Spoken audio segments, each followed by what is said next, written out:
بینەرانی ئازیزی تەلەڤیزیۆنی کۆمەڵە سڵاوتان لێبێ لەم بەشە لە بەرنامەکانماندا وتوێژێکی هاوڕێ برایم عەلیزادە کە لە ژووری کڵاب هاوس لە ڕاوێژ ئەنجام دراوە پێشکەش بە ئێوەی خۆشەویستی دەکەین سەبارەت بە ڕەوتی ڕووداوەکان بەرەو کوێ دەچین. فەرموون تا کۆتایی لەگەڵمان بن.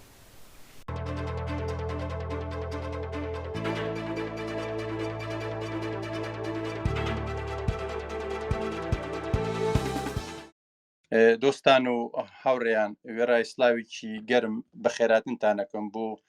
ژووری کومیتەی ڕاوێژ لە کلاب هاوس. هاوڕێ برایم جارێکی تر سڵاو و ڕێز و زۆر سپاس کە داوەتی کومیتەی ڕاوێژت دایەوە.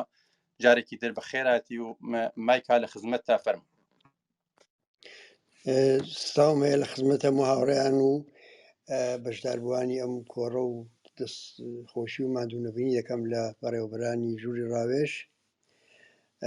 من ئامادەم هەر وەخت فەرموون دەست دەکەین بە قسەکان. فەرموو هەر لێستەوە مایکا لە خزمەت تا بابەتەکە دەست پێ بکەین.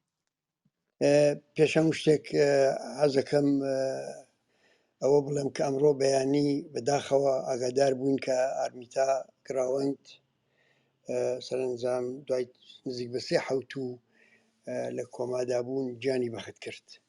و بوو بە قوربانیەکی دیکە لە زمرەی قوربانیانی دەستی ارتجاع و کۆنەپەرستی و مبارزە لەگەڵ حزابی زۆرەملی. یادی بەخێر بێ و دڵنیام کە ڕێگاشی بەردەوام دەبێت. هەروەکو ئەو بەرەزانە لە عنوانی بەسەکە دیاریان کردووە ڕۆژهەڵاتی ناوەڕاست هیچ نەبێت چەند وڵاتێکی ئەم ناوچەیە لە ڕۆژهەڵاتی ناوەڕاست هەر کامیان بە هۆکارێک لە بەردەم گۆڕانکاریدان و هەر کامیان بە هۆکارێک کەوتونە ناو جەرگەی قەیرانی سیاسی و ئابووری و کۆمەڵایەتی. کۆماری ئیسلامی ئێران یەک لەوانەیە، عێراق یەک لەوانەیە، سووریا یەک لەوانەیە بە ڕۆژاواشەوە، فەلەستین و ئیسرائیل، هەرێمی کوردستان یەک لەوانەیە. ئەوانە ئەوەی کە من باسم کرد لانی کەمە، دەنا وڵاتانی دیکەش هەن کە هەر کامیان بە جۆرێک لەگەڵ قەیران و ئاڵۆزی بەڕۆڕوو. ئەوەی کە پێویستە ئەم شەو زۆرتی لێ بکۆڵینەوە ئەو چەند موردەیە کە زیاتر دەکەونە بەرچاو. لەو ماوەیەدا کە دیاری کراوە من هەوڵ دەدەم ئاماژە بە هەرکام لە شوێنە قەیران لێدراوەکان بکەم و لە ڕوانگەیەکی تایبەتیشەوە کە ئەو ڕوانگەش بریتە لە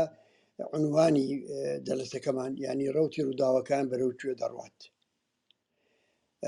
دیارە هیچ کام لەو قەیرانانە لەو وڵاتانە تازە نین، هەمویان ڕیشەی سیاسی و کۆمەڵایەتی مێژوویان هەیە. بەڵام لەو ناوەدا کێشەی فەلەستین یان بڵێن شەڕی حەماس و ئیسرائیل ئەو قەیرانەی هێناوەتەوە ڕوو، ینی جارێکی دیکە هێناوەتەوە ڕوو بە جۆرێک کە نەکەر قەیرانەکەی خۆی، یعنی قەیرانی فەلەستینی تازە کردوێتەوە، قوڵتری کردوێتەوە، بەڵکو کاریگەری ڕاستەوخۆ و ناڕاستەوخۆشی لەسەر هەموو شوێنە قەیراناویەکانی دیکە کە من باسم کرد لە ڕۆژهەڵاتی ناوەڕاست کاریگەری ساوانشدانەوە. دیارە لەسەر شەڕی حەماس و ئیسرائیل زۆر قسە کراوە، گۆڤار و سایت و تەلەڤیزیۆنەکان پڕن لە لێکدانەوە و هەڵسەنگاندن و زانیاری و تەنانەت حەدس و گومانی جۆراجۆریش، تا ئەو جگای کە بە هەڵوێستی سیاسی ئێمە وەکو ڕێکخراوێکی دیاریکراو مەربوط بێ، ئێمە لەم بارەوە بەیان و لێکدوان و شیوامان زۆر بووە و بۆ ئەوەی کە ئامادەبوانی بەڕێز بتوانن لە جەوهەر و ناوەڕۆکی بۆ چوونی ئاماگەدار بن بۆ زۆری بە شوێنشتی متەفەرقەدا نەگەڕێن. داوا دەکەم ئەگەر مایل بوون دەقی ئەو ڕاگەیاندنە هاوبەشەی ئێمە و هاوڕێیانی ڕاهی کارگەر کە حوتی ڕابردوو بڵاوبووتەوە بخوێننەوە، لەسەر سایتەکان هەیە، لە دەستڕستایە. ئەوە بۆیە عەرز دەکەم کە بۆ ئەوەی پێویست نەبێ کە من ئەوانە لێرە دووپات بکەمەوە و کاتی ئەومان هەبێ بچینە سەر ئەو لایەنانەی باسەکە کە پێمان دەڵێ ڕەوتی ڕووداوەکان بەرەو کوێ دەچن.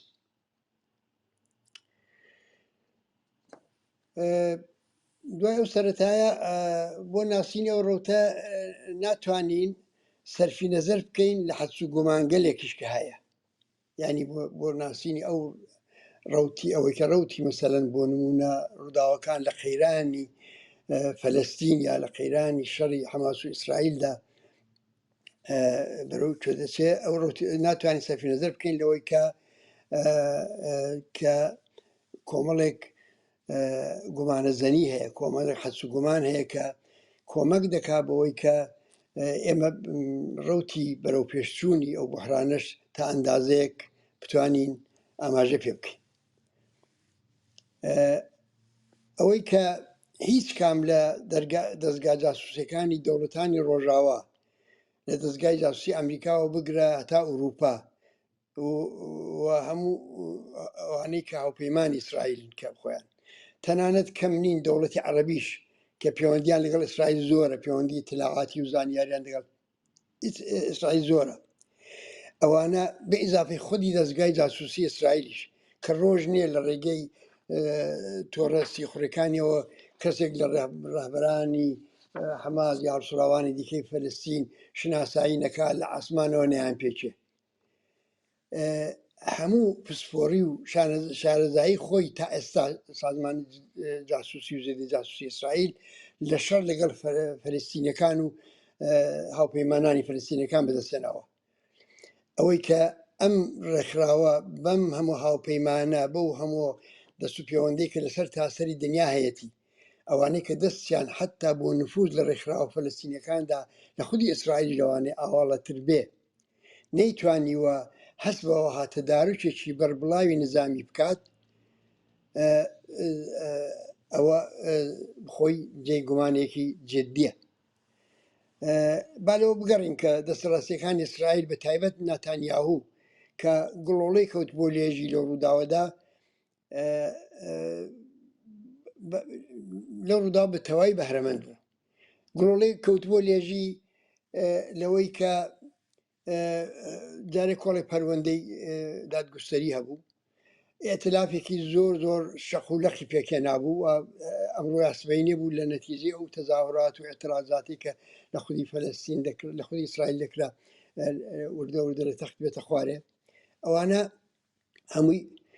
قازانجی ئەولا بوو کە تێدا بوو. با لەوەش بگەڕین کە چلۆن فستیواڵی موسیقی لاوانی بێدیفاع و بێتاوان لە وڵاتانی جۆراجۆر و کۆکرابوونەوە دێن لەسەر لێواری مەرز ئەو فستیواڵە تەرتیب دەدەن و بەم جۆرەکە دیتمان بە سەدان کەسیان گورگان خوارد دەکەن، جوانانێکی مەزلوم و بێتاوان کە فقط بۆ خۆشی و شادی کۆبوونەوە لەوێ. ئەوانە لەگەڵ گەلێک شتیکەش هەن کە ئەوانە دەتوانن بڵم ڕازی سەر بە مۆرن، بە لەوانە بگەڕین ئەوانە با زەمان ڕوونیان بکاتەوە. دەوڵەتی ئیسرائیل دوای کوشتاری نزیک بە 8,000 کەس کە زیاتر لە 2500 کەسیان منداڵن، وێرانکردنی هەموو نیشانەیەکی ئاوەدانی، ئێستا کەوتۆتە بەردەم ئەوە کە بچێتە بەهێزی زەمینی بەهێزی تانک و زرە پوشوانە بچێتە ناو غەزەوە، بچێتە ناو غەزەوە بۆچی؟ بۆ کە حکوومەتی حەماس بڕوخێنێ و دەسەڵاتێکی دیکە یان دەسەڵاتی خۆی لەجێ ئەودا دابمەزرێنێ. ئەمە هەدەفێتی، ئەمە ینی وا بە نەزەر دەگا کە خۆی بۆ ئامادە دەکات. لێرەدا ئەمریکایەکان و ئوروپایەکان ئەو جۆرەی کە دەڵێن موافقی ئەوە نین کە ئیسرائیل غەزە داگیر بکات، بەڵام کە ئێستا ئەوان موافق نین بزانین ئیسرائیل لەبەردەم چه ئەگەرێکدایە. ئیسرائیل لەبەردەم لەواقع دوو بژاردەدایە، یا بچێتە ناو غەزە و داگیری بکات کە خۆشی دەزانێ کارێکی ئاسان نابێ بۆی، شەڕی کۆڵان بە کۆڵان تۆنێل بە تۆنێل لەگەڵی دەکرێت. دەزانن کە اطلاعاتێکی زۆر مۆسەق دەڵێ نزیک بە 500 کیلۆمتر تۆنێل لە عمقی 6 متری زەویدا هەڵکەندراوە. تێی ساڵها وردە وردە شەبکەیەکی زۆر بەرینیان لەو تۆنێلانە حەماس ساز کردو و پەرەی پێداوە. بۆیە تەسەور ناکرێت کە ئەگەر ئەو بژاردەیە ڕەچاو بکات دەوڵەتی ئیسرائیل و ئامانجی خۆی بە ئاسانی بەدیبێنێ و کۆنتترۆلی تەواوی غەزەل بە ژێر زەوی و سەر زەویەوە بەدەستەوە بگرێ بێگومان تەلەفاتی زۆر دەبێ لە هەمان کاتدا بیرڕای گشتیش وەکو هێزێکی داگیرکەر لە دژی خۆی زۆرتر لە جاران هەڵدەخرێنێ ئەمە بژاردە یەکەمێتی بژاردەی دووهەمی چییە؟ بژاردەی دووهەمی ئەوەیە هەر بەم شێوەیە بە وێرانکاری دامە بدات کە ئەوەڵەن ئەوەشی لە ساڵانی پێشوودا تەجربە کردووە و دووەمەش لەم ڕێگەیەوە ناتوانێت قەرەبووی ئەو سوکایەتێ بکات کە هێرشکەی حەماس پێی کردووە و بیرڕای گشتی خودی ئیسرائیلی لە دژی خۆی بێگومان هەڵدەخرێنێ هەر کام لەو دوو بژاردەیە چاو لێ بکەین دەبینین تا ئەو جێگەی کە بە دابینبوونی ئەمنیەتی درێژماوەی ئیسرائیل مەربوط بێ هیچ کامیان ناتوانێت دەستکەوتێکی بەرچاوی بۆ دابین بکات دوای هێوەربوونەوەی وەزعەکە بیرڕای گشتی ئیسرائیل دەکەوێتە حساب لێ دەرکردن حسابی قازانج و زەرەرەکان هەڵسەنگاندن و دەوڵەتی دەستی ڕاستی ئیسرائیل دەبێتە یەکەم قوربانی ئەو قەیرانە یعنی ئەگەر تەنانەت هەر کام لەو دوو بژاردەیە هەڵبژێرێ بن پێم وایە لە نهایەتدا دەوڵەتی ئیسرائیل دۆڕاوە لەو قەزیەدا ئەم دەوڵەتە دۆڕاوە و ناتانیاهو دەوێتە قوربانی ئەو پرۆژەیە کە هەیبووە یا پرۆژەیە کە بەسەریدا سەپاوە بەڵام بۆ ئەوەی تەسویرەکەمان کامل بێت بزانین وەزعەکە بەرەو کوێ دەچێت بە قەزیەکە بە هەڵسەنگاندنی لایەنی حەماسیش درێژە پێ بدەینی ئەو لاش ببینی بۆچی حەماس کە لە ئاکامی هێرشەکەی خۆی ئاگادار بوو دەستی دایا و خۆکوژیە یعنی بێگومان ئەوان تەجربەیان بوو و دەیانزانی کە ئیسرائیل تۆڵەیەکی زۆر سەخت لە خەڵکی غەزە دەکاتەوە و دەیانزانی کە ئەم تاقیرە بە ئاسانی بۆ دەوڵەتێکی بەهێزی وەکو ئیسرائیل کە قدرەتی ئەوەر قدرەتێکی وەکو ئەمریکای لە پشتدا پشتیوانی بەشێک لە ئوروپایەکانی لە پشتەیە هەمویان هەم ئەوانە دەیزانی کە ئەمە بە ئاسانی بەسەریدا تێپەڕ نابێ بەڵام بۆچی ئەو کارەی کرد بۆچی مەجبور بۆ کارە بکە طبعا دووسێ ڕوایەتە یەک ئەوە کە مەسەلەن دەڵێن دەستەمۆی ئێران جمهوری ئیسلامی بۆ ئەو پێ کردووە من لەو باوەڕدانی یەکیان ئەوە کە دەڵێن کە پرۆژە بۆ ئەوەی کە ڕەوتی سڵحی ئیبراهیم کە دەگەڵ وڵاتانی جۆراجۆر خەریک وڵاتانی جۆراجۆر عەرەبی ئاژبوونەوەی پێکدێناوە لە هەمویان منتج عەربستان بوو لە ڕێدا بوو ئەویش بۆ ئەوە بوو بە بڕوای من ناتوانێت ئەوەش بێ ئەوانە دەتوانێت لە ئاکامی لاوەچی ئەو حرەکەتە بێ بەڵام ناتوانێت ئەوەش بێ منتاشتێکی مهمتر هەیە ئەویش ئەوەیە کە کولەن ئێمە دەبێ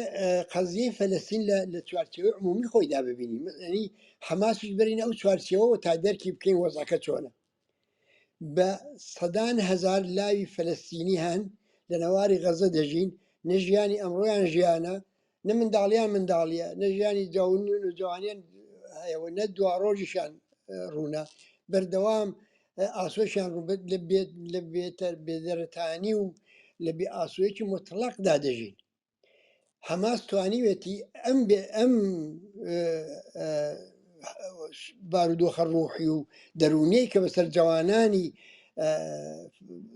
نەواری غەزەدا زاڵە ئەم بارودۆخە قۆزێتەوە ئەوانە بە سیسکە لە ئاستێکی زۆر داویش نەک بە سیجێکی سادە 40-50 هزار کەس دەوانەی سازمان داوە ڕێکی خستون جارێ ئەوانە ئەوڵەن هەموو وجودیان پڕە لە چینە و تووڕەیی بەرامبەر بە دەوڵەتێک بەرامبەر بە جەریانێکی مەذهەبی حاکم لە ئیسرائیل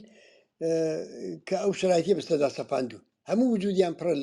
لەوە بێجگە لەوانە ئەسەن بۆ ژیانی ڕێگاکی دیکەیان نیە کار نییە کاسبی نیە شغڵ نیە دەرامەد نیە هیچ نییە دەچنە ناوریزەکانی حەماسەوە ژیانیان تامین دەبێت حقوقیشیان پێ دەدەن حەماس بۆ ئەوەی ئەو هێزە ڕابگرێ دەبێت بەکاریان بێنێ دەبێت نێوبەنێ و بەکاریان بێنێ ئەو بۆیە دەبینین ئێمە هەر بە ساڵزارێک حەماس بەزمێکی ئاواساز دەکا بحرانێکی لەو سەشنە دەخۆڵخێنێ بۆیە من دەڵێم ئەوە ڕووداوانکی خۆکوژی بوو چونکە حەماس دەیزانی ئەمریکا دەست لە پشتیوانی ئیسرائیل هەڵناگرێ و لە شەڕی ڕوبەڕووشدا دەرەقەتی ئیسرائیل نایەت تەجربەی ڕابردووش پێی نیشاندا بوو کە لە ڕێگەی مەزلوم نمایی و بە کوژدانی خەڵک ناتوانێت هاوسەنگی هێز بە قازانجی خۆی بگۆڕێ و دەتوانم بڵم ئەو لێکدانەوەی بۆمان دەگەیەنێ کە لە ڕاستیدا حەماس شەڕی مافی خەڵکی فەلەستین ناکات بەڵکە شەڕی مانونەمانی خۆی دەکات لەو ڕۆیشەوە لە بەرچاوگرتنی ئەو ڕۆتێکە دەبینی حەماسیش بەراوی ئەو شەڕە نییە حەماسیش دوای ئەو شەڕە ئەگەریش لە ناو نەچێ زۆر لاواز دێتە دەرێ نەک هەر لەبەر ئەوەی کە خۆی چەندەی تەلەفات داوە بەڵکە بەخاتی ئەو ڕەنجە بێسنوورەی کە تووشی خەڵکی غەزەشی کردووە بێگومان خەڵکی غەزەر وەختی بە خۆیان دابێنەوە بەشی ئەوەندە تەحلیل و لێکدانەوەیان لەسەر ڕۆزەکە دەبێت کە حەماس لێ بەهرەمەند نەبێ لایەنێکی دیکەی ئەم قەزیە کۆماری ئیسلامیە کە زۆر باسی دەکرێت دڵنیام لەهۆی کە ئەوە شکنێرەوەدا کە کۆماری ئیسلامی پشتیوانی دارایی و تەسلیحاتی لە حەماس کردووە و دەیکات بەڵام ئەگەر ئاکامی و عملیاتە مثلەن ئەگەر خۆی دەتوان بڵ ئاگای لە ئاکامی و عملیاتە بوو بێت و دەستی تێدا بوو بێت دۆڕاوی ئەو شەڕەیە یعنی ئەگەر جمهوری ئیسلامی خۆی ئاگاهانە دەستی لەو شەڕەدا بوو بێ و خۆی سازماندەری بوو بێ و خۆی زانی بێتی و معلوماتی پێویستی لەسەردا بوو بێ و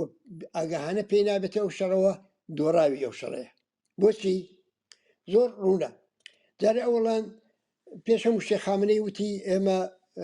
ئێمە دەستمان تێدا نەبووە خۆی ڕەدی کردەوە و بەڵام ئەتر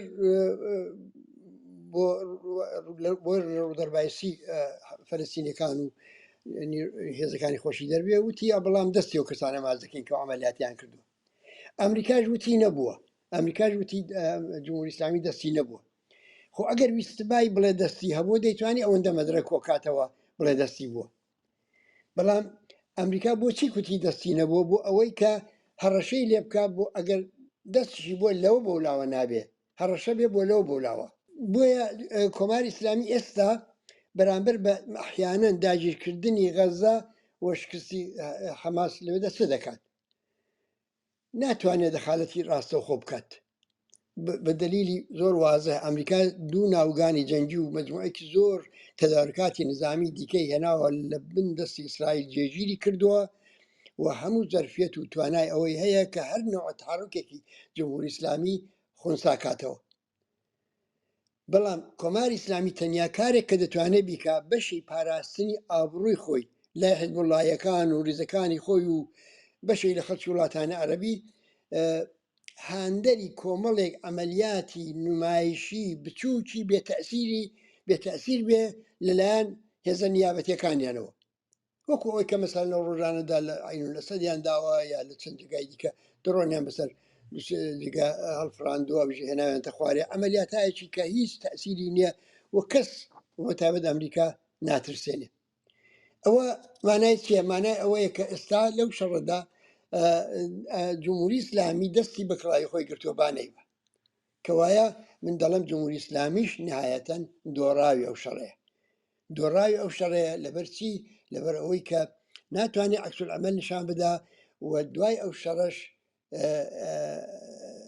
ئێعتیماد و بڕوای هێزە نیابەتەکانیشی پێی زۆر کەمتر دەبێتەوە و ئیتکایان بە جمهوری ئیسلامی زۆر کەمتر دەبێت و جمهوری ئیسلامی لە لەحاظ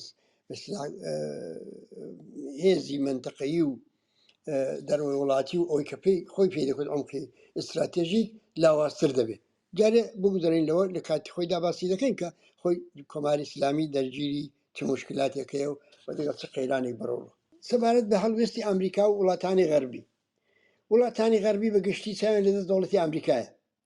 ئەمریکاش ئێستا لە بەردەم هەڵبژاردندایە و خۆی بێگومان لە وەختی وادا لە شەڕی قورس دەپارێزێ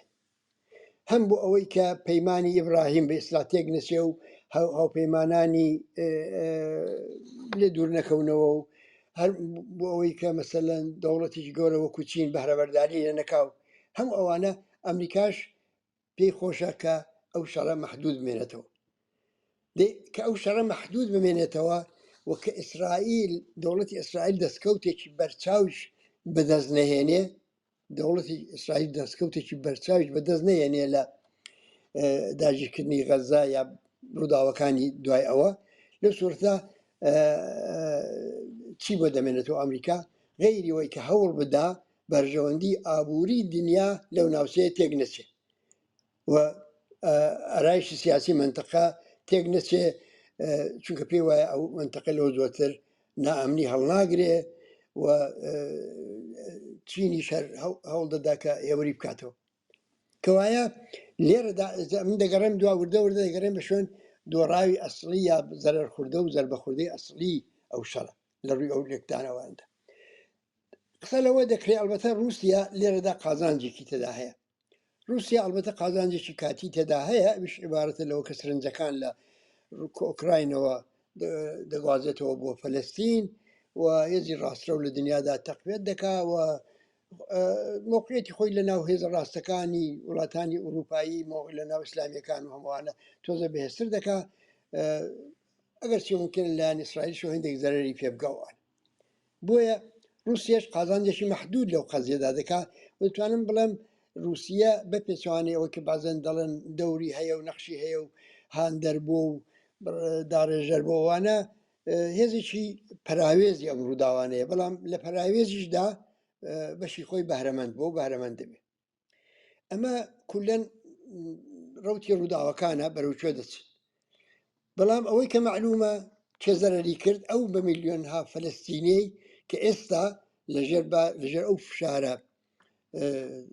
جنایەتکارانەیەدان کە دەوڵەتی ئیسرائیل هێناوێتی ئەو هەموو ماڵوێرانیە ئەو هەموو کوژراوە ئەو هەموو دەربەدەریە ئەو هەموو ئەوە گەورەترین زەرەرخوردەی ئەو قەزیانەوانە بەڵام کولەن ئایا ئەو قەزیە ئەو مەسئلەیە کۆمەک دەکا بە حەلی مەسئلەی فەلەستین یا ئەسڵەن مەسئلەی فەلەستین دێنێتەوە ڕوو ئایا دنیا دەباتە ئەو قۆناغەی کە بچن بەرەو چارەسەرکردنی ئەو مەسئلەیە بەنەزەر دەگا نەخێر لەو بابەتەشەوە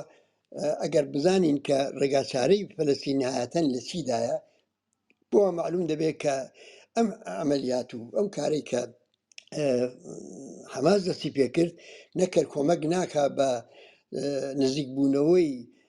چارەسەری مەسەلەی فەلەستین بەڵکە ئاڵۆستریشی دەکا و زەربەشی لێداوە جارێ مەسئلەی فەلەستین بەڕاستی بۆتە مەسئلەیەکی منتەقەیی بۆتە مەسئلەیەکی تەنانەت جیهانی بۆیە ڕێگا حەلیش دەبێت هەر لەو ئاستەدا بە شوێندا بگەڕین ڕێگا حەلی مەسەلەی فەلەستین تەنیا لە خودی فەلەستینێکی داگیرکراوی دابەشکراوی دابڕاوی لە یەک لەوێدا نابینرێتەوە بەڵکە لەوێدا خۆی دەبینێتەوە کە تا چەندە ئەو قەزیە توانای ئەوەی هەیە بەسیجێکی عاتفی و سیاسی و کۆمەڵایەتی نێونەتەوەیی و منتەقەیی بۆ خۆی دابین بکە و لە هەمویان مهمتر بەسیجێک و سۆزێکی ناوخودی ئیسرائیلی بۆ خۆی دابین بکە ینی هێزێکی جەماوەری هێزێکی معنەوی جەماوەری بکەوێتە کار بۆ ئەوەی کە بالاخره ڕێگاچارە بۆ ئەو مەسئلەیە بۆ کێشە ئاڵۆزە بدۆزنەوە ئەمە بەڕاستی غیرە ممکن نییە لە دەورەیەکدا ئێمە شاهدی ئەوەین کە لە ئیسرائیل بزوتنەوەی سڵح هەر ئێستا زۆر پەرەیسەند هەر ئەم ئێستا ئەو ڕۆتەی کە دژ بە ڕاستڕەویەکانی حەماس و دەوڵەتی نەتەنیاهو هەیە هەبوو پێشەوە قەیرانە هەمووان نیشانیدا کە زمینەی سەربڵکردنەوە سەر هەڵدانەوەی هەیە هەر ئێستا بە چەندین ڕووناکبیری ئیسرائیلی هەن کە تەئیدی ئەو هەڵوێستەی دەوڵەتەکان ناکەن ئێستا بەڵێ بە بۆ نێو کوشتارێک کە لە ئیسرائیل کرا بە وسیلەی حەماس و جوانانێک کە لە بین چون و خانەوادانێک کە ڕفاندرانی هەرچی بە بۆنی ئەو ئەحساساتی خەڵک تحریف بەڵام دوو ڕۆژی دیکە ئەوە نامێنێەوە خەڵکی ئیسرائیل خەڵکێکی باوجدان نهایەتەن خەڵکی بێوجدان نین نیشانیان داوەوەی و دەتوانن هاوپەیمانی فەلەستینەکان بن بێزگەرەوە لە سەدا چلی خەڵکی ئیسرائیل عەرەبن دانیشتوی عەرەبن یا عەرەبی یەهودین کە لە شوێن جۆرەکانی دنیا و گواستراونەوە یا خۆیان بەهەرحاڵ فەلەستین و توزی بەشەی لە شوێنە داگیرکراوەکان هەموو ئەوانە لەبەرەوە يعني ئەو ڕەوتە بە بڕوای من دەتوانێت بەرەو مثبت بێ و بەرەو سەرکەوت مەسەلەی فەلەستین بەرەو پێشکەوتن بەرێ کە لەسەر ئەو هێزە کۆمەڵایەتی حساب بکە و هەروەها سۆز و هەستی خەڵکی وڵاتانی ڕۆژهەڵاتی ناوەڕاست ڕابکێشێ سۆز و هەستی خەڵکی وڵاتانی ئوروپایی و ئەمریکا و شوێنەکانی دیکە ڕابکێشێ و ئەوە بە عملیاتی نوعی فەلەستین ناکرێت واقعا ینی ئەو وازەها کە کێشەی فەلەستین ڕێگا حەلی نظامی نییە ئەنی ئەوە خۆ مانای ئەوە نییە کە مانای ئەوە نییە کە سامەوە دەڵێن کە فەلەستینەکان باخەلێ سەلاح بن یا ئەسڵەن هیچ وەخت مجاز نین دەست بۆ ئەسلحە بەرن ئەگەر لە جگای دەستیان بۆ ئەسلحە برد مەسەلەن خەتایەک ڕووی داوە بەڵام ئەسلحە بەدەست حەماسەوە واقعا هەر زەرەری زۆرتر بووە لە قازانجی بەهەرحاڵ ئەوەی کە کەی و چۆن ئەسلحەش کولن وەلا دەندرێ ئەوە جارە قسەی ئەمڕۆمان نییە ڕێگا حەلی ئێمەوە نییە ڕێگا حەلێک کە ئێمە پێمە وایە ئێستا ئەوەیە کە کولەن پێش هەموو شتێک ئەم ڕەوتە بچێتەوە سەر جێی خۆی بچێتەوە پێش حتا دەورەی سوڵحی ئۆسلۆ و ئەو قرارداد و شتێکە وەختەی بزارکە پێش ئەوە و ئەو ئینتفاازە یەک و دوو بتوانێ بە شێوەیەکی مەدەنیانە سرنج و هەستی خەڵکی ئیسرائیل بەرەخۆی ڕابکێشێ و دەوڵەتانی مەذهبی دەوڵەتی مەذهبی لەوێ بەرەو لە ناوچوون بەرە بیخاتە ئەقلیێتەوە سەرنجام لە بەرکەناری کاو سەر بەو معنا لە ڕگای لەو ڕگانی کە دموکراسی خۆیان ئیجازە دەدا لە سەرکاری لابرن جا ئەو جار کە ئەوە لە سەرکار لاچوو ئەو وەختە مەسەلە ئەوەیە کە کام ڕێگا حەل هەیە کە مافی دیاریکردنی چارەنووسی خەڵکی فەلەستین تدا بەدی دێت ئایا بەم شێوە وڵاتێک کا خاچی نیەسڵەن هەمووی دابر کراوە حتا نەواری هەتا ساحلی غەربیش کە بەسلا منتەقەیەەکە هەمووی بە وسیلی دیوار لێکجیا کراونەوە ئەو یەهودی نشینانەیان تا جێگیر کردووە خۆیکی بەسەر هیچەوە نییە بە جادە و بە دیوار و بە یەکتر مەربوط دەبن ئەوە غەزەش کە بەو جۆرە دابراوە لە محاسرەدایە جا لەبەرەوە تەسەوری ئەوە کە گۆیا لەم خاکە مەحدودە لەو سەرزەمینە کە معلوم نییە کوێیە و چەندەیە ئەو بە میلیۆنها ئاوارەی فەلەستینیە کە ئارزویان ئەوەی ڕۆژی لە ڕۆژان بگەڕنەوە سەر زێدی خۆیان ئەمە لەکوێ ئەو دەوڵەتە تشکیلدە بەرەوە بە نظر دەگا معقولترین ڕێگا ئەوە بێکات خەڵکی ئازادی خواز لە ئیسرائیل خەڵکی ئازادی خواز لە وڵاتانی عەرەبی خەڵکی ئازادی خوازی فەلەستین خەڵکی هەم چارەنووسی فەقیر و هەژار و زەحمەت چێش و کرێکار لە هەموو لایەک ئەوانە بڕۆن بڕۆ ڕەوتێک کە ئەو منتەقەیە یەن ئیسرائیل بێتە دەوڵەتێک کە دوو میلەتەیە بەیەکەوە دەژین بەشکەشی بە شێوەیەکی دموکراتیک هەڵدەبژێدرێ بەبێەوەی کە مافی کەس زای بکرێەوە هەمزیستی ئەوانە بەیەکەوە کاملەن ممکنە ئەم دوونەتەوە لەگەڵ یەکتر هیچ بەوانی پدەرکوشتگیەکی زاتیان نییە کە دژ یەکتر بن ئەوانە ڕێوایەت های مەذهبی و ارتجاعی سیاسی بۆیان بۆیان ساز دەکە بەرە ئەوش ڕێگا حەل وەکو ڕێگا حەل دەڵێن ئەمە ڕێگایە بەڵام تاڵێن قەزیەکە ئاسان نییە تا ئەوجێ کە بەوە بەڕەوتی ڕووداوەکان مەربوتە ئەوەیە پێشبینیەکە پێشبینیە ئەوەیە کە شەڕ نهایەتەن تەواو دەبێ شەر تەواو دەبێ و ڕەوتێکی دیکە دەتوانێت دەست پێ بکە و سەر هەڵدا لەسەر بناغەی حسابڕەسیکردن لە مسەببانی ئەو شەرە لە تاوانبارانی ئەو شەڕە کە هیچ کامیان تیا سەرکەوتوو نەبوون کە وتەمەگە جمهوری ئیسلامی تێدا بوو بە سەرکەوتوو نەبووە حەماس تێدا هەر تاوش کەس خۆردە بووە دەوڵەتی ئیسرائیل ناتوانێت و سەرکەوتنی بەدەست بێنێەوە ئەگەر حساباتێکی ئاگاهانەشی کردێ بوو ئەوەی کە لا شرکا بوو ئەوەی کە حەماس بێ حەملە بکە بێ ئیسرائیل و عملیاتە بخۆڵخێن ئەگەر اشتبای محاسبەی بوو ئەویش وە لە پێناوی دەستکەوتێکی شخصی حزبی مەحدوددا زەرێکی زۆر گەورەی لە خودی ئیسرائیلیش داوە ئەوە هەموو ئەوانە حسابرسیان لێ دەکرێت ئەفکاری عمومی دەبوژێتەوە سەر لە نوێسەر هەڵداتەوە لەبەرەوە ئەو ئەفکاری عمومی کە دەبوژێتەوە دەکەوێتە سەر حسابڕەسیکردن لە تاوانبارانی ئەو شەڕە ئەوە ئومێدێکە بۆ دواڕۆژ چ لە خودی ئیسرائیل و فەلەستین و چ لە وڵاتانی دیکەی دنیا خاڵێکی دیکە کە من باسم کردوتم باسی قەیرانی منتقە کە بزانین بەروچۆ دەچێ قەیرانی عێراقە عێراق کە دەڵێن بە هەرێمی کوردستانیشەوە لە عێراق دەوڵەتێک لەسەر کارە دەوڵەتی لاوازە 20% دەنجی خەڵک بە 20% دەنجی خەڵک هاتۆ سەرکار ئەویش لە ڕوو بە ڕێککەوتن و بە تەوافۆق ئەو تازە لە پاڵ دەستیشە دەوڵەت دەردەوڵەتی ینی بەخەدەر ئەو هێزی ئەو سەدرریەکان هەن کە دەتوانێت بە میلیۆنها خەڵک بە سیچ کابیان خیابان لە دژی ئەو دەوڵەتە ڕەغبی هەوێ ئەوە بەزی خۆی کۆنتترۆلی ئەو دەوڵەتە ئەو بستا دەوڵەتە کۆنتترۆلی بەسەر هێزە سێکدارەکانی نییە هێزی سەکداری هەشتی شعبی وانە هەرێکەی سازێک لێ دەدا لە منگەنەی فشاری ئەمریکا لەلایەکەوە و فشاری کۆماری ئیسلامی لایشکەوەدایە جمهوری ئیسلامی بەلایەکەوە دەیکێشێ ئەمریکا بەلایشکەوە دەیکێشێ لەو منگەنەیەدا لەژێر ئەو فشارانەدا کۆمەڵێک گەندەڵی پەرەیسەندووە کە دەوڵەتی عێراقی کردوتە گەندەڵترین وڵاتی دنیا ئێوە چاو لە مەسەن کوردستان کەن کە بەو هەموو گلەی و ناڕزایەتیش کە هەمانە لێ هەموو خەڵک بە حەقیش هەیەە لە هەرێمی کوردستان بلەخەرە سەر و سامانێکیان بە وڵات ئاوەدانێکیان هێناوە هیچ نەبێ ئاوەدانێکی شارستانی شاری بسەن لە هەولێر لە سلێمانیەوە دەبینی بەو هەموو دەرامەدی نەفتەکە لە عێراق هەیە بەو هەموو دەرامەتە بڕۆ تەماشای بەسرەکەم بزان چ وێرانەیەکە بڕۆن تەماشای بەغداکەن بۆتە ئاژغاڵدانی شارەکانی دیکە هەروایە و نەزەفوانە تۆزی بەوەنەی زائیران و نوعشە درامەدی خەڵکت مختارێک وەزی تۆزە فەرقی هێوش دەوڵەتێکی ئاوە گەندەڵ لەلایەن تورکیەوە لەژێر فشاردایە ئاسمانەکەی بەردەوام دەبەزێندرێ ئەم دەوڵەتە پەیوەندی بەو حاڵەتە شەب خوشڕێ خۆیەوە پەیوەندی دەگەڵ هەرێمی کوردستان گەیاندوتە ئاستێک کە هەر ئان مەترسی تێکەڵچوون هەیە ئەنمونێ و چەند ڕۆژەوە پێش لە ئەو دەوروبەری شنگال و ئەوانە ڕوویدا لە کە تێکەڵچوون بوو لە بینی هێزەکانی هەرێمی کوردستان و هێزی پێشمەرگە و دەوڵەتی عێراق چەندین کەس کوژرا لەبەرەوە دەوڵەتی عێراق ئێستا بەو حاڵەتە شەخوشریشەوە فشاری هێناوە گۆشاری خستوتە سەر حکوومەتی هەرێم حکوومەتی هەرێمیش ئێستا هەم لەژێر گۆشاری دەوڵەتی عێراقدا بەم شێوەیە کە مەسەن بودجەی نانێرن پارلەمانی محەڵ دەکەنەوە خاکەکەی بەرتەست دەکەنەوە لە کەرکووک و ئەمانە ئەسان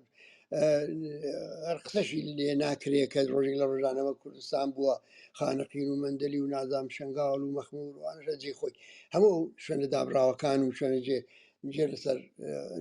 جێناکۆکەکان ئێستا بوونە قەتعی کراوەتەوە قەتعی بۆتەوە بەکردەوە کە لەژێر دەسەڵاتی دەوڵەتی عێراقدا لەو هاوەزیەتێکدا حکوومەتی هەرێمی کوردستان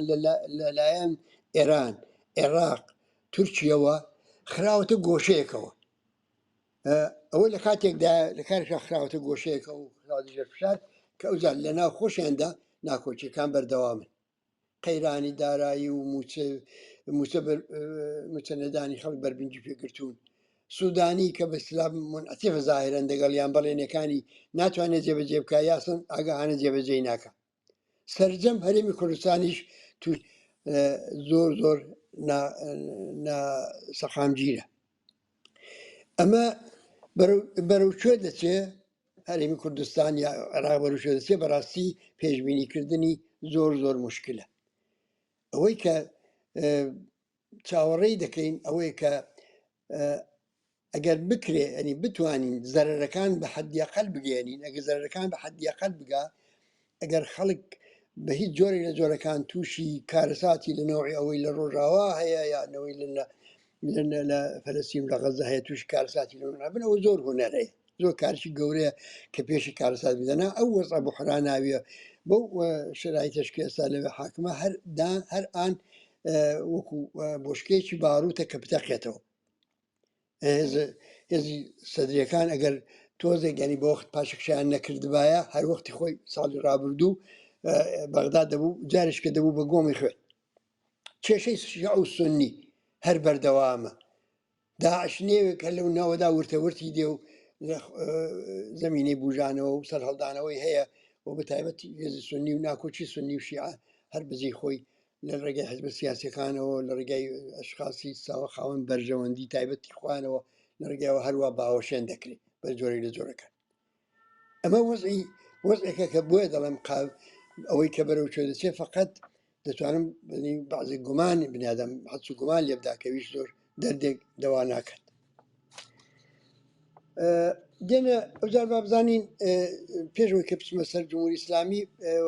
ئێران باسی قەیرانی ڕۆژاوا بکەین. دەزانین ڕۆژاواش ئێستا ینی ڕۆژاوا ئەو بەنزورم ئەو منتەقەیە کە لەژێر کۆنتترۆلی هێزەکانی سووریەی دموکراتیکدایە.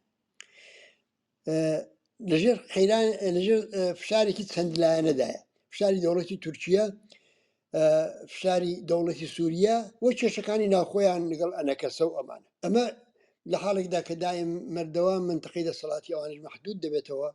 دەوڵەتی تورکیا خەریکە ژێرخانی ئابوووریان نابود دەکا، خەریکە دانەدانە کادرەکانی خاوەن ئەزممویان لەبین دەبا،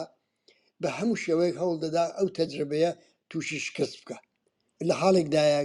حاڵێکدا کە دنیاش ینی ئەفکاری عمومی دنیاش بەڕادەیەکی زۆر بەرامبەر بەم جنایەتانەی کە دەکرێت بەرامبەر بەو خەتەرەی کە لەسەر ئەم منتەقەیە هەیە بێدەنگە. واقعاً شیاوی پشتیوانیکردنن یەک لەبەر ئەوەی کە خۆیان ژیانێکی کۆمەڵایەتی سیاسی لە هەموو ڕۆژهەڵاتی ناوەڕاست قابلی قبولتر و متەرەقیتر خەریکن پەیڕەو دەکەن. لەوێ کێشەی عەرەب و کورد نییە، لەوێ کێشەی سریانی و غیرە سریانی و ئەو مەذهب و مەذهب نییە. تەنانەت جاری وا هەیە کێشەی مڵکی لە بینی عەرەبەکە و کوردەکاندا کە هەبووە بە قازانجی عەرەبەکان چارەسەریان کردووە بۆ ئەوەی کە خەزیەکە بە تەفاهم تەواو بێ. مافی ژنان بە ڕەسمیەت ناسراوە، ژن لە هەموو بوارێکی ژیانی کۆمەڵاتیدا وەکو پیاوان بەشدارن. قوانینێکە لەو زەمینەدا بەڕێوە دەچێت لە هەموو ڕۆژهەڵاتی ناوەڕاست نمونەی نییە. ئەوە یەک. دووەمەن لە شەڕی دژی داعشدا 12 تا 15 هزار نەفەر قوربانیاندا و پشتی داعشیان لە پێشدا لەوێ شکان، دوای ئەوەیە لە مووسڵ دەشکێن. وێنی وەختی لە ڕەقەشکان و لە منتەقەشکان ئەوجار لە مووسڵ شکان. دنیا بەو شەڕەوە ماندوو بە شەڕ لەگەڵ داعشەوە ماندوو بوو و ئەوان کەواسووری بەرلەشکری بوون و فیداکاریان کرد و قوربانیاندا. بۆ حاڵەشەوە ئەوەی کە هیچ تعرضێکیان بە خاکی تورکیا کردبێ، هیچ هەڕەشەیەکیان بۆ تورکیا خۆڵقاندە بێ، دەوڵەتی تورکیا دێنێ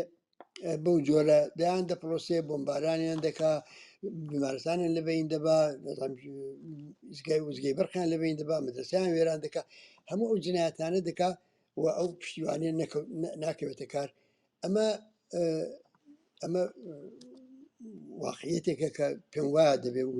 دەنی وجدانی دنیا و خەبەر بێنێ. ئێمە دەزانین ئەو وجدانش هەیە، نەنووسووە. وەختی خۆی ئێمە بۆ کۆبانی دیتمان چە سۆزێکی جیهانی کەوتەڕێ بۆ لە هەموو پارچەکانی کوردستانیش، بۆ ئەفرین هەروە ئەوانەماندی. لەم بینەدا سیاسەتی دەوڵەتی ئەمریکاش جێگای سەرنجە. دەوڵەتی ئەمریکا دیارە لە دەورەی ئۆبامادا بە دەرەجەیە کاتنە سەر ئەوە کە تعهوداتی خۆیان لە ڕۆژهەڵاتی ناوەڕاست کەم کەنەوە دەستیان کرد بە کشانەوە لە عێراق و لە هەروەها لە سووریاش. بەڵام 2000 متوەجێ بۆ گەیشتن کە ئەمە بەتایبەت لە سووریا ئەوە مەیدان بە تەواوی چۆڵکردنە بۆ رووسیا و بۆ جمهوری ئیسلامی و ئەوانە بەتایبەت رووسیا ئیتر لەوێ بۆتە هێزێکی غێرە قابلی حەزە و بەتایبەت بتوانیوانە بە شارە سەدیش بپارێزن وەکو هێزێکی متحیدی خۆیان. ئەمە شکستێکی گەورە و بۆ ئەمریکا. ئێستا ئەمریکا بە خشکەی وردە خەریکە بێتەوە منتقەیە وەگە بێتەوە ئەوێش تەنیا هاوپەیمانێک کە دەتوانێت هەیبێ یا هاوپەیمانێ تەنیا شوێنێک لەواقع نێک هاوپەیمان، تەنیا شوێنێک کە دەتوانێت لێی بێ، یعنی هێزەکانی لێ مستەقرکە ئەو شوێنەیەکە لەژێر کۆنتترۆلی دەوڵەتی هێزەکانی سووریەی دموکراتیکدا، یعنی ڕۆژاوادا. ئەوە لەلایەکەوە لاشی دیکەشەوە ئەوەی احتیاج بە تورکیا و هاوپەیمانی ڕابرسنی هاوپەیمانی لەگەڵ تورکیا ئەوەشە ناوێتی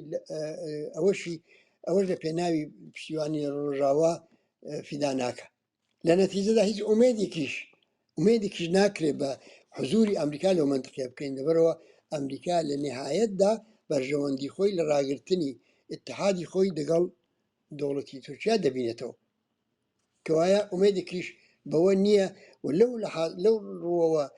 جنبشی ڕۆژاواش بە دەرەجەیەکی زۆر هاوسارە نووسە دەگەڵ جنبشی فەلەستین، یعنی لە ڕۆژاواش بەبێ زەختێکی خارج لە چوارچێوەی خۆیان نەک تەنیا مقاومەتی خۆیان دەتوانێت زۆر فیداکارانە بێ و بەڵام نهاتن تێدا چوون بێ شکست بێ. بەڵام ئەگەر ئەو مقاومەتە پەرە بستێنێ، یعنی ئەو پشتیوانیە پەرە بستێنێ لە باشوور باکوور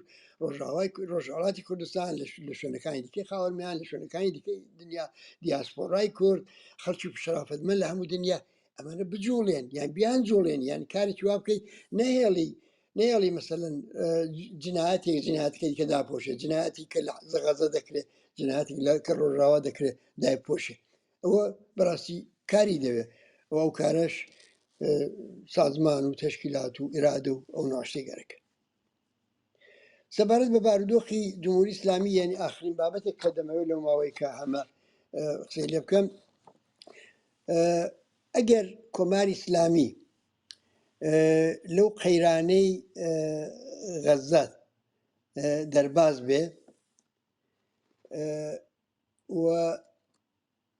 نازانم تر چۆن لێ دەرباز دەبێ، بەڵام دەرهەڵ حتمما شکستی غەزە و شکست ئەو قەیرانە کە سەرنجام دەبێت دابمرچێتەوە، چونکە پێشبینیەوە ناکرێت ببێت بە شەڕێکی گەورەی منتقەی و ڕێگای ئەوە نادەن بەرژەوەندی جیهانیەکان ڕێگا نادا هەمووانە کە بڵێن جمهوری ئیسلامی دەکەوێتە ناو جێژاوەکی گەورەتردا و لەوێدا چارەنووسی معلوم دەبێت. بڕای من جمهوری ئیسلامی زەرەرخوردەیەکی ڕەدیفی ئەووەڵی قەیران دەبێت، بەڵام بە هەر حاڵ ئەو قەیرانی تەواو دەبێت. لە سوورەتەدا چ دەبێنی چ ڕوودەدا؟ ئەوەی کە ڕوودەدا ئەوەیە کە کۆماری ئیسلامی ئەو زەرفێتانەی کە هەیەی بۆی کە لە دەرەوەی وڵات لە دەرەوە سوورەکان بێ ئیستلاح فراافکەنی بکە و کێشە بحرانەکانی خۆی حواڵی دەرەوە بکە و بۆ بوونەوە دنیا و بە خۆی سەرگەرم کا و خەڵکی ئێرانی بە خۆی سەرگەرم ئەوە کەم دەبێتەوە. و پاشان ئێرانیش وڵاتێکە کە ئێمە دەزانین لە توولی ساڵی ڕابردوودا لانی کەم لە 30 ساڵی ڕابردوودا هەر بە چەند ساڵ جارێک قەیرانێکی جەماوەری و ئەترازاتێکی گەورەی سەرهەڵدان و ئەوانە تێدا ڕووی داوێن سەرهەڵدانی جەماوەری تا ڕووی داوە و هەر کامەیان لە چاو ئەوی پێشووی خۆیان هەنگاوێک بەرەو پێشتر بوون، هەنگاوێک زۆرتر کۆماری ئیسلامی بەرەو تێدا چوون و نەمان بردووە. ئاخرین دانیان کە شۆڕشی ژینایە خۆ دەزانی تا ئێستاش بەردەوامە و جمهوری ئیسلامی چۆن بەدەستیەوە گیری کردو و خەریکە یەکێک لە کۆڵەکەکانی مانەوە ئیدئۆلۆژیش خۆی کە عیبارەت بێ لە حجابی زۆرە ملی و پۆشتی زۆرە ملی ئەوە دەڕوخێەوە ئەوە حتمما خۆشان دەزان وەکو دۆمینەیەک ئەوانی دیکەی بە شوێندا ڕوخانی ئەوانی دیکەشی بە شوێندادی ئەوە تازە شۆڕشی ژینا ئەوەی لێ بەسەرهێناوە. قەیرانی ئابوورەکەی بەردەوامە وەزی ئابوورەکەی داغانە پولیشی بێ بۆی چارەسەر ناکرێ پولەکانشی بۆ ئازادکەن کارێکی زۆر گەورەی پێ ناکرێ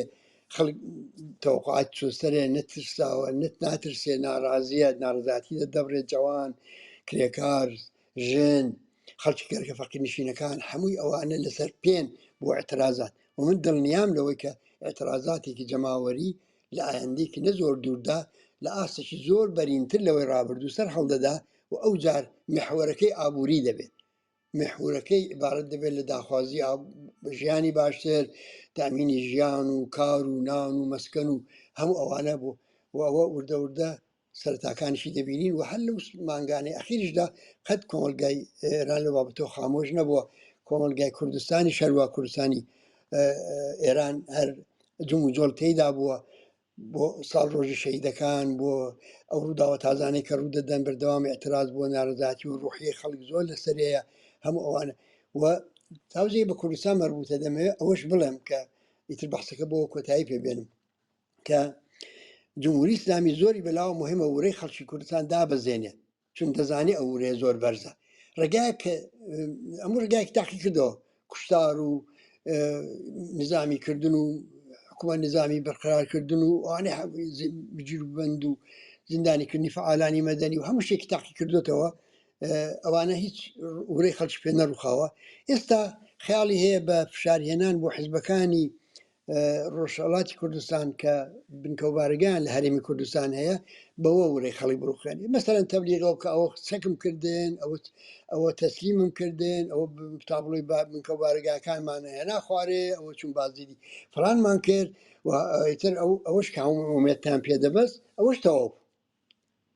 دەڵم ئەمە خیاڵی خاوەکە کردوێتی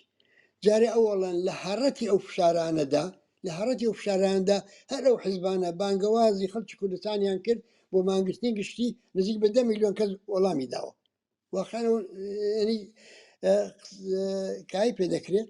لە دنیای ئەو ڕۆدا بە بڕیاری حیزبی 10 میلیۆن نەفەر بێت جواب بداتەوە ئەمە نیشان دەدا کە جمهوری ئیسلامی بۆ ئاسانیانە ئەو هەرەی بۆ ناچێتە سەروان تاوجگای کە بە ئێمەش مەربوط بێت لە هەرێمی کوردستان ئێمە هەوڵ دەدەین بۆ ئەوەی کە کارێک بکەین کە ئەوڵەن هەرچی هەیە بە تەفاهم لەگەڵ حکوومەتی هەرێم چارەسەر بکرێت ینی ئێمە نبینە بەشێک لەو فشارانە بۆ سەر حکوومەتی هەرێم ئێران و ئەملا وڵاتێنێ بە تەفاهم لەگەڵ خۆیان بە گفتوگۆ چارەسەری بکەین و تا ئێستاش بۆ ئەوە هەڵمانداوە و بە نظری من دەستکەوتیشی بۆ ینی ئەم ڕوتی بسلا بە گفتوگۆ چارەسەرکردن دەستکەوتی بووە جا جمهوری ئیسلامی تەبلیغی بۆ دەکات دژی تەبلیغی شەیە ئێمەش جواب دەدەینەوە مەسەلەیەک نییە چەند شت هەیە کە حەز دەکەم هاوڕێیانی کە لەو ژوەردان بزانن کە یەکەم مسەلحبوونی ئێمە نەچۆتە ژێر پرسیار مسەلحبوونی ئێمە لە چوارچێوەی ئیجازەیە حەملی سلاح لە هەرێمی کوردستان مطابقی زەوابەتی کە لەو هەرێمە هەیە بۆ هەموو کەس مجازە بۆ ئێمەش ئەوە غێرە قابلی گوزەشتە